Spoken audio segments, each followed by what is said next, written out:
You're watching Pulse for the 24th or 25th of February, and it's time for some StarCraft news. In this week's episode, we take a quick look at StarCraft 2 patch 1.4.3 that is now live on all servers, the regular GSL updates, a quick look at MLG Winter and the MLG Winter Arena, PolarfluKe February 2012, the announcement from TotalBiscuit that he will be sponsoring Dignitas StarCraft 2 player BlinG, and more. Let's get straight to the news.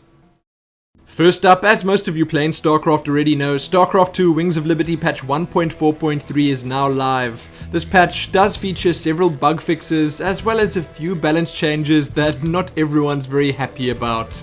Although there aren't that many changes and additions, we're still gonna have a quick look at them. In the general changes, APM is now back how it used to be, and it's calculated by counting every single click and command that's been issued by the player. The new EPM value that can also be displayed is calculated by counting the actual commands issued by the player. This is the effective actions per minute. So it's probably the more useful one, but it's definitely not as flashy. Lastly, in the general changes, Zerg larvae are now displayed in the unit panel of the leaderboard. That's going to make things a lot easier for us observers that want to keep track of everything. In the balance changes, the Protoss have a new range upgrade for Phoenixes on the fleet beacon. Terran Ghost snipe damage has been changed from 45 to 25 plus 25 versus Psionic. Now this has caused a bit of an uproar in the community. The reason for that being that there are only 5 Psionic units in the game at the moment. The 2 Templars, Ghosts, Infestors and Queens. So looking at it in that way means that this was actually quite a serious nerf.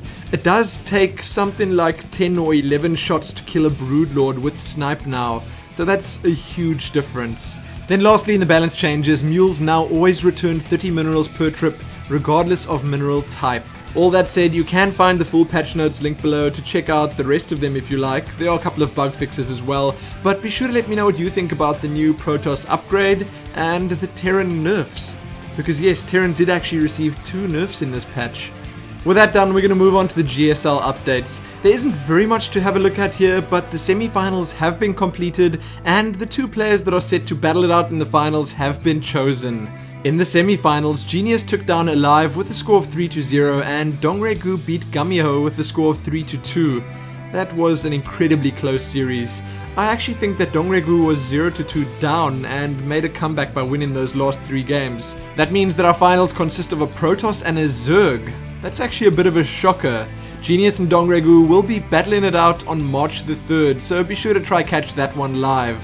If you are interested in seeing those results for yourself, or interested in seeing what's going on in the Code A or GSTL, then you can find all of that linked in the description below this video. In the one GSL extra that we've got this time around, it seems like Slayer's Kokai is back in action. He's back on the Slayers lineup and is heading for the Code A qualifiers. You can read more about that below as well. Moving right along though, I will tell you that MLG Winter 2012 has started, and the competition in the Republic of Gamers StarCraft 2 tournament has been pretty fierce indeed.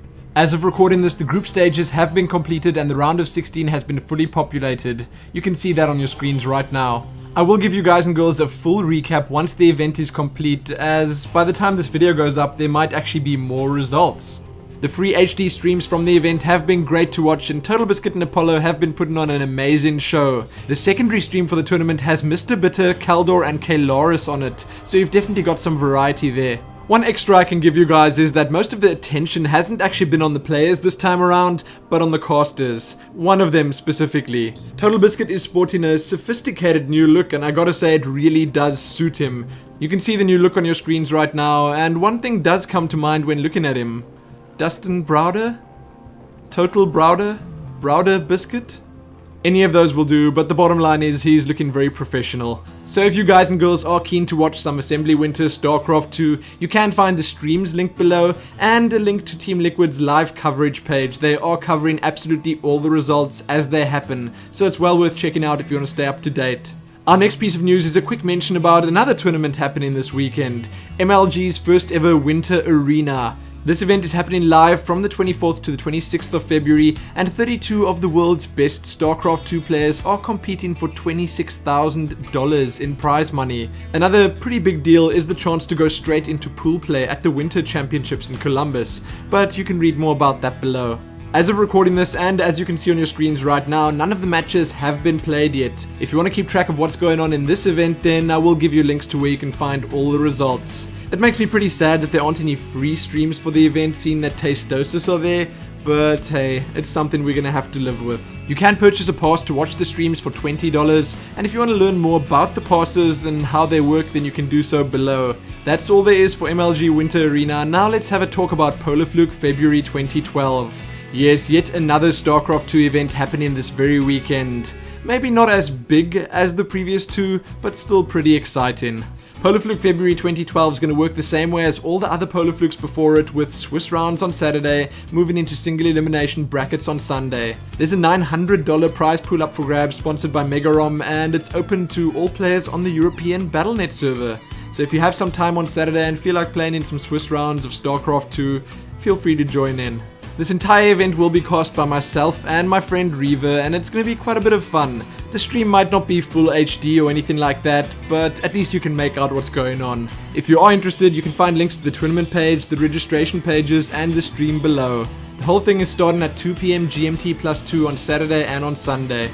Now for the only really big piece of community news we're covering this week. John TotalBiscuit Bain has announced that he will be sponsoring the UK StarCraft star Dignitas BlinG. There were apparently many reasons for this, but it can't be denied that BlinG has constantly proven himself to be one of the best, if not the best player in the UK. TotalBiscuit had quite a lot to say on this, but the bottom line was that he said he was in a position where he could undertake this kind of sponsorship, and he thought, why not?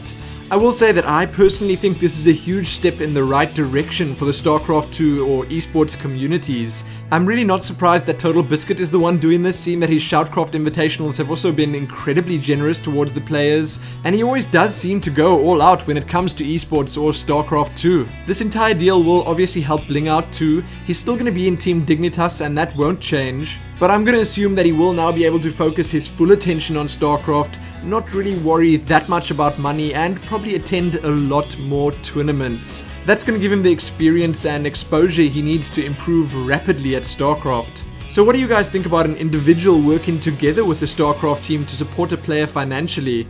Is this the future of esports? This isn't the first time we see something like this, but it doesn't happen too often. I definitely like the idea and I'm fully behind it. I hope other people out there see this and do the same kind of thing. There are tons of StarCraft players out there that just don't have the opportunity to be the best that they can be at the game. So this entire thing gets a big thumbs up from me. Well done, TotalBiscuit.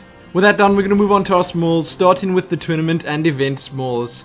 First up, you can read about the NGL StarCraft 2 Online League for 2012. Now this is a South African only league, but there are some huge prizes up for grabs, and the grand finals happening in October of this year at a LAN event, yes, are going to be absolutely epic. Then some IEM World Championship and Hanover updates. Check some IPL Team Arena Challenge 2 updates out. Look at the groups from the Iron Squid. There are a few more updates to the random Mono Battles Pro tournament over at the Team Liquid post that TotalBiscuit set up. Read about the Red Bull LAN happening in Orlando, this is with day 9. And lastly, read about the Lone Star Clash, a $10,000 invitational in Texas. In our community smalls, there's a new maps and mods tutorial up titled Actor Cheats. The next Art of War post is up, and this one focuses on choke points. You can read about Team Liquid's front page redesign and event coverage changes. Team Rain has disbanded, TSL has signed Inori, Complexity welcomes Killer, Heart and Nada. A StarCraft Brood War pro gamer that a lot of you may know, Yellow, is now a League of Legends coach. Then a bunch of interviews. Below you can find interviews with Genius, DRG, Idra, Empire's Hobot, QXC and more. You can have a look at the next Meet Vile Gaming post, this is part 2. Read about how Grubby has become Feast's mentor. Or Feast has become Grubby's apprentice. Either way works. Lastly in the smalls, an interesting post from Team Liquid titled The Ghost, a history. I think you all know which unit that involves. Sadly, that's all there is in the StarCraft news this week. Check back here soon for more, like the video and do all that other good stuff. Most importantly though, try to watch some StarCraft 2 this weekend. And happy StarCrafting.